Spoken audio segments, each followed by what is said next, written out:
অনুরাগের ছোঁয়া ধারাবাহিকের নতুন পর্বে দেখা যায় যে দীপার মন খারাপ দেখে এবার উর্মি কিন্তু জানিয়ে দিল দিদিকে এবার একটা ভালো লয়ারের পরামর্শ নেওয়া দরকার।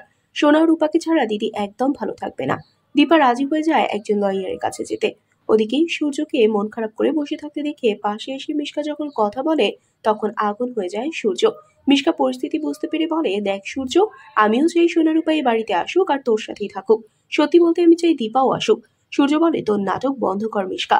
মিশকা মনে মনে বলে, আমি তো নাটকই করছি সূর্য, কারণ আমি জানি দীপার এই বাড়িতে আসবে না, আর সেই জন্য সোনা ও রূপাকে ওই বাড়িতে পাঠাবে না, আর সেই জন্য তো আমি তোকে জোর করব। এবার মিশকা বলে, আমি জানি রূপা সেদিন ইচ্ছে করে কিছু করেনি, ও আসলে মাকে খুব ভালোবাসে, আর মায়ের কষ্ট সহ্য করতে না পেরিয়ে রূপা সেটা করেছিল। তুই দেখিস রূপা ও সোনা এই বাড়িতে আসার পর দীপাও চলে আসবে।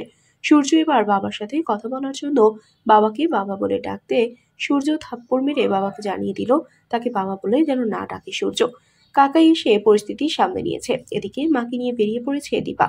তারা যে লয়ারের কাছে এসেছে তিনি তো বেশ কিছুদিন আগেই মারা গেছেন। হতাশ হয়ে ফিরে এসেছে দীপা ও রত্না। উর্মি কিন্তু অর্জুনকে সবকিছু বলেছে আর অনুরোধ করে বলে, তুমি দিদিকে বাঁচাও।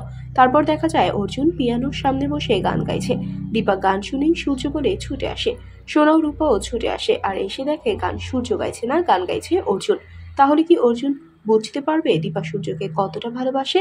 আর সেই জন্য কি এবার দীপার সূর্যের জীবনে ফিরিয়ে দিতে কাজ করবে অর্জুন? বন্ধুরা, তোমাদের কি মনে হয়? এক্ষুনি একটি লাইক দিয়ে এবং কমেন্ট করে জানিয়ে দাও তোমাদের মতামত।